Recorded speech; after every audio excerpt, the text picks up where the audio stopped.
Have you ever heard the story about Johnny Appleseed? When I was a kid, we learned about Johnny Appleseed, kind of a quirky guy that went throughout the United States planting apples. But apparently, he's a little bit more of a complicated figure than that. As a matter of fact, he's a little bit of a folk hero. If you go onto the Washington Apples website, there's a little brief description about who he is and what he did. Here's some of the highlights.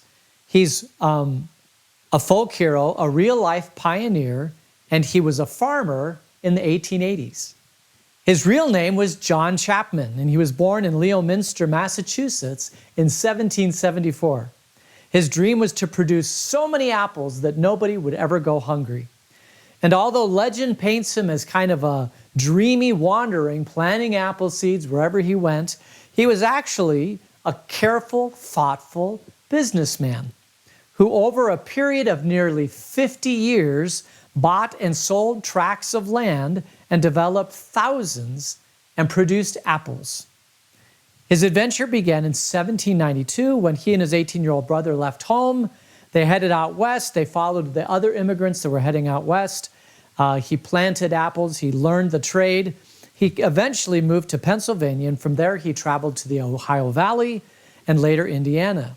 And he kept ahead of the settlements, and he planted apples before the settlements got there. And he always carried a leather bag. And in the leather bag, he had apple seeds. And he harvested these apple seeds from a bunch of the apple mills that were along the way. And he planted them. He was known as the Appleseed Man. And he became known later as Johnny Appleseed. His frequent visits to the settlements were actually something that the settlers looked forward to. He brought his stories. He was the one who brought the news. The children loved him because he told stories. And you may not have known this, but he was a very religious man. His favorite book was the Bible. He knew all the Bible stories. He's described as a man of medium height, blue eyes, light blue hair, or light brown hair, slender, wiry, and very alert.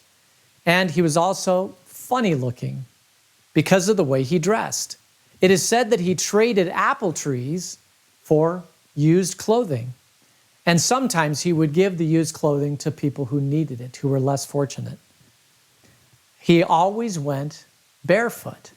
And apparently he could go barefoot in the snow. Sounds kind of crazy today, but people looked at his feet and he said, how in the world could you go barefoot? But they were rugged, rugged feet. Another legend had it that he wore a hat, like a saucepan on his head. Not nearly anything in history that talks about that, although he would wear used hats. And so maybe that's where that legend comes from. In 1842, he made his way back to Ohio after spending 50 years walking throughout the countryside. And then he moved into his home with his brother, Nathaniel. And on March 18th, 1845, he died of pneumonia at the age of 71. He was visiting a friend, William Worth, in Indiana, and it says that the only time in his life that he was ever sick was when he got pneumonia. Now, they say that Fort Wayne, Indiana is the gravesite of Johnny Appleseed, but a lot of people doubt this and they're not entirely sure. Now, you're wondering why in the world I would spend so much time on Johnny Appleseed. Well, one, it's to show that one person can plant seeds and you just never know what the impact of those seeds are. Planting seeds can change the world, and one person can make a huge difference. You don't have to have a lot of resources, not a lot of power, not a lot of prestige. You just need to have a vision and a focus on that vision and follow it through. This is our last message on bearing fruit. This whole series, we've been looking at the discipleship lifestyle, about how you plant a seed, and then that seed sprouts, and then it grows stronger and it gets deep roots, and then it bears fruit, and inside that fruit are more seeds. It's the perfect example, Johnny Appleseed, right? Inside each apple was an apple seed, and he changed the world. And what I'd really like to talk about as we close off this series is the link between faith and bearing fruit. The link between the deep roots that a tree has and how the deeper the roots are, the more the tree can bear fruit, and the link between those two things. We could call it the link between faith and deeds. And to do this, we're actually going to go to the book of James. James is the brother of Jesus, and he talks about this in his epistle, chapter 2, and we'll begin reading. We're going to read verses 14 through 19. What good is it, my brothers and sisters, if someone claims to have faith but has no deeds? Can such faith save them? Suppose a brother or sister is without clothes and daily food. If one of them says, "Go in peace, keep warm and well fed," but does nothing about their physical needs, what good is it? In the same way, faith by itself, if it is not accompanied by action, is dead. But someone will say, "You have faith, I have deeds. Show me your faith without deeds, and I will show you my faith by my deeds. You believe that there is one God, good. Even the demons believe that, and they shudder."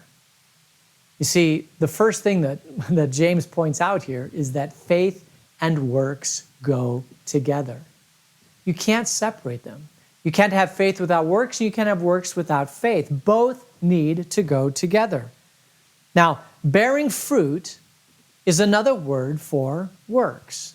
When we bear fruit, we're actually doing good works. We're being the hands and feet of Jesus. And as a Christian, we see a need, and so therefore, we are in a position to help that need, so we do that.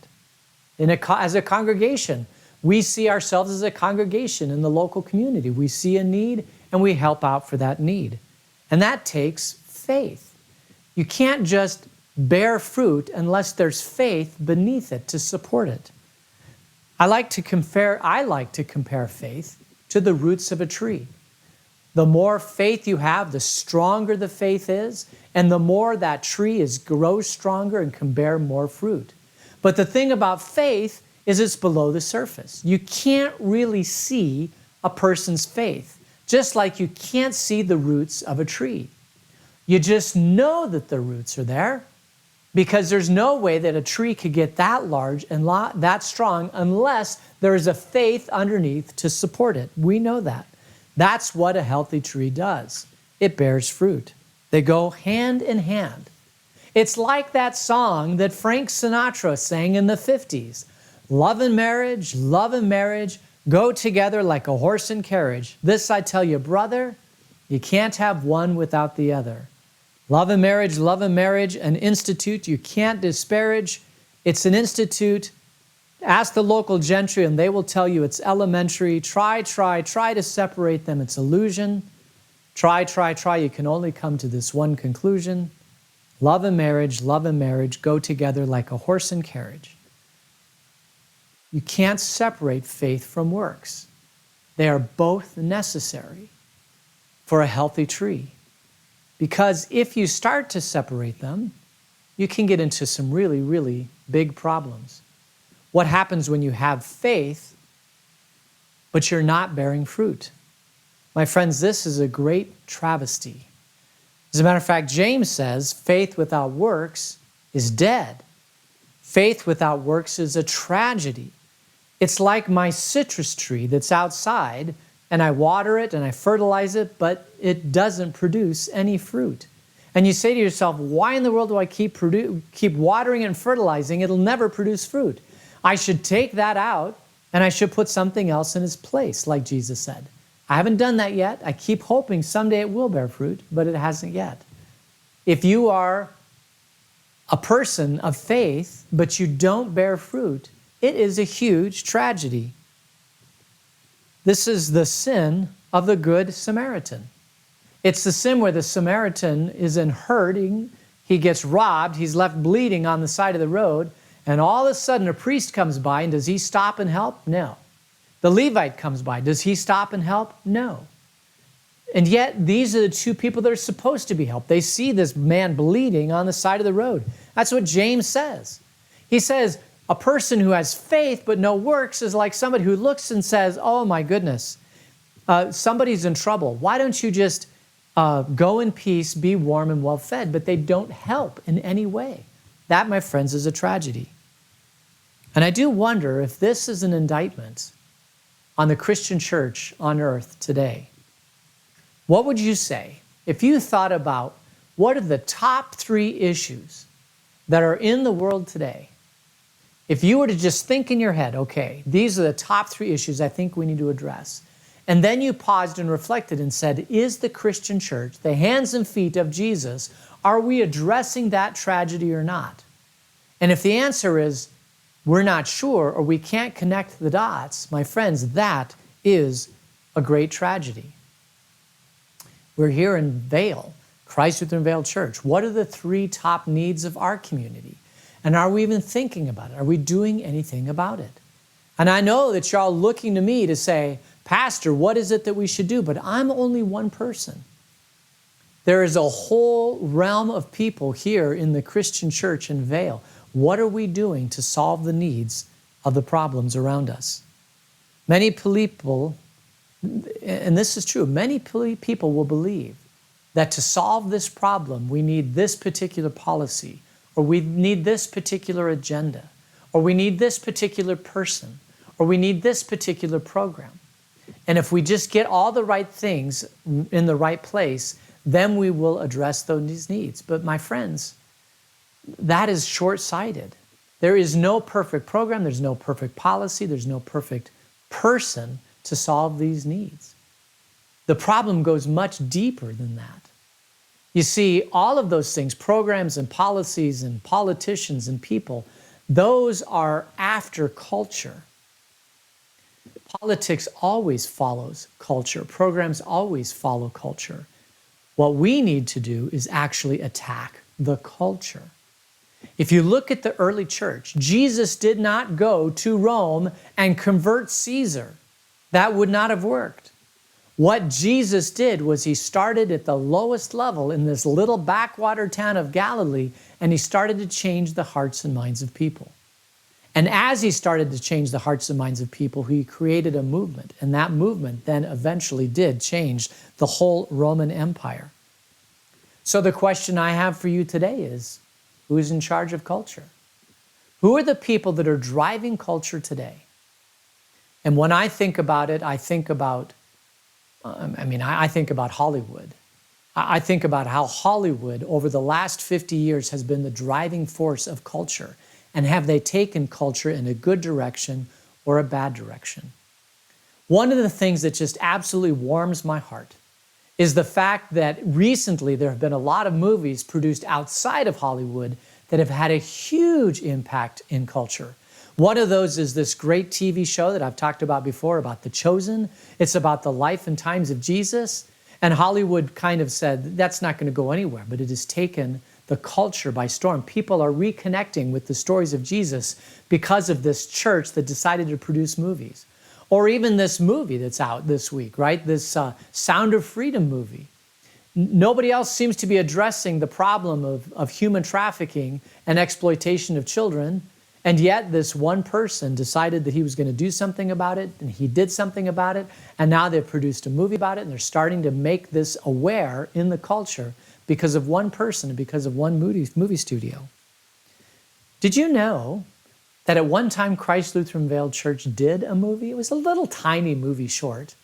We had a person in the congregation that worked for a nonprofit production company that had all the cameras and the equipment. We found all the people, and we made all the costumes, and we did this little Christmas movie. And it was really, really, really cool because we had the capability of doing it. When we did it, it was cutting edge at the time. Now a lot of these things can be done with an iPhone. It's just a matter of, are we doing it? The church is filled with people of great faith, and they raise their kids and they send them into the world. But then this culture that is more powerful than even the family gets into these kids and changes them with a different culture. And the question we have to ask ourselves is, what is the church doing about it? What can the church do about it? How can the church lead culture? Because if we're not doing that, then we're like having great faith, but we're not doing good works. But there's also another problem, and that is bearing fruit without faith. That's equally dangerous. Why? Because if you strip faith from bearing fruit, It's just simply ritual. It's just the things you do because you've always done it that way, because someone told you to do it that way. If you strip faith from ritual, you're just doing what the culture does, or the culture of the community that you're in does. Without faith, it's really meaningless. People will look and say, there's a good person because they're doing the things that the culture says that they need to be doing. But if it's not rooted in faith, how do you know if it's the right thing to be doing? That's why faith is necessary also. At the time of Martin Luther, there was this huge culture in the church that said, these are the things you must do. And if you do all these things, God will be pleased with you and bless you. And so all you have to do is just do these things. You just have to buy these indulgences so that the people that you love can spend less time in purgatory, right? It just follow these rituals. But rituals without faith are very dangerous. Look what the church at that time did. They took these people who were just simply following rituals and said, okay, here's the ritual you need to follow. Here's the ritual you need to follow. And throughout history, there have been many organizations that come in and say, these are the things you must do to have God be pleased with you, as opposed to, and they strip it of faith. And without faith, you're just doing what everybody else, you're just keeping up with the Joneses. You're just doing what everybody else tells you to do. No, these things have to be rooted in faith. All good works, all bearing fruit, when done in the context of the kingdom is great. But when it is done in service of anybody other than the kingdom led by Jesus Christ, you are in danger of doing things that are actually not good. There are lots and lots and lots of organizations, lots and lots of nonprofits who call themselves Christian, but they tell you to do things because they think that it's important and not because it is good for the kingdom. So when this happened at the time of Luther, he found comfort in Ephesians chapter 2, where he said, it is by grace you've been saved through faith. And this is not of yourselves. It is a gift of God, not by works, so that nobody can boast. Luther was big into this. He said, listen, you can't be saved by your faith, by your good works. It has to have faith going with it, because good works without faith is dangerous. And so there was a whole culture coming out of the Reformation that was a concentration on making sure that people knew that there had to be faith, that it couldn't be just good works. But the problem is that over time, people said it's the faith and made it devoid of good works. But if you continue reading, he says, but we are God's handiwork, created in Christ Jesus to do good works, which God prepared in advance for us to do. My friends, you just cannot separate them. You have to have faith and you have to have works, and they both go together and they're both necessary. Don't do one without the other. You have to have faith and works. What does that mean? It means that in the world, as we're bearing fruit, we can't just do it devoid of faith in Jesus Christ. And you can't have faith in Jesus Christ and not do good works. They're both necessary. We're not saved by grace, and we're not saved by faith, and we're not saved by good works. What we are saved by is Jesus Christ. Right? We're saved by, we are God's handiwork, created in Jesus Christ to do good works. Jesus Christ is the one who saves. It is not our works, it is not our faith. It's through our faith, but it's Jesus that does the saving. Him and Him alone are the things that we should cling to when it comes to salvation. But then outpouring from that is both faith and good works. You know, when I was a kid, there was actually a Disney movie about Johnny Appleseed. I don't know if you've ever seen it. I don't even know if they show it anymore. But here it is. Johnny is first seen picking apples from his orchard in Pittsburgh, and he is singing. And his bird and his bee friends are with him. And Johnny Appleseed gives thanks to the Lord for all of his many blessings. As he works, he sees a band of pioneers heading out west to build new homes, and so he joins in with them. He feels a humble farmer is useless in the wilderness, but he gives up hope when his guardian angel arrives to encourage him to go west. And he chides Johnny for his lack of confidence. The angel assures him that faith, courage, and level-headedness are all he needs, and that his knowledge of apples could do great things for the country, and so he joins along with the immigrants. Now, I find this fascinating, because if you know anything about Johnny Appleseed, he was a Swedenborgian. And Swedenborgians were this particular type of Christians that believed that when you were baptized, a guardian angel actually came to live with you, to guide you and direct you until the time that you went to confirmation. And at the time of confirmation, then the guardian angel wasn't necessary anymore. I just find that fascinating. After 40 years, Johnny now has grown old. He's planted all of his seeds, enough apple trees to fill the countryside. At the end of his life, he dies, and he's peacefully in his sleep under an apple tree with his animal friends beside him. But the angel returns to tell Johnny that his time has come. And Johnny's angry. He says, my time hasn't come. I still have more plants to plant. I have more apples to plant. You can't take me now.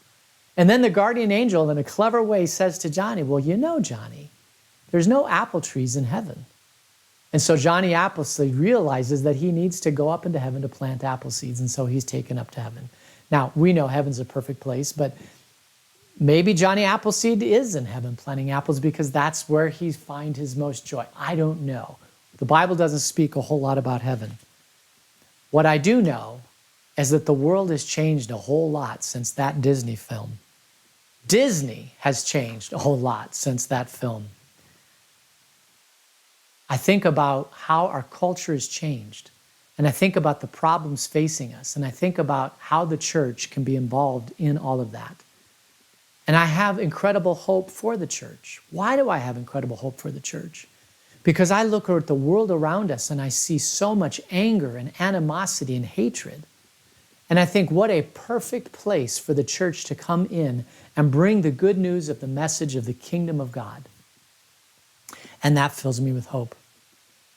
My friends, there are a lot of people out there, and I mean a lot of people, who are hungry for what Jesus has to offer. And they're being poisoned by the world and they don't even know it.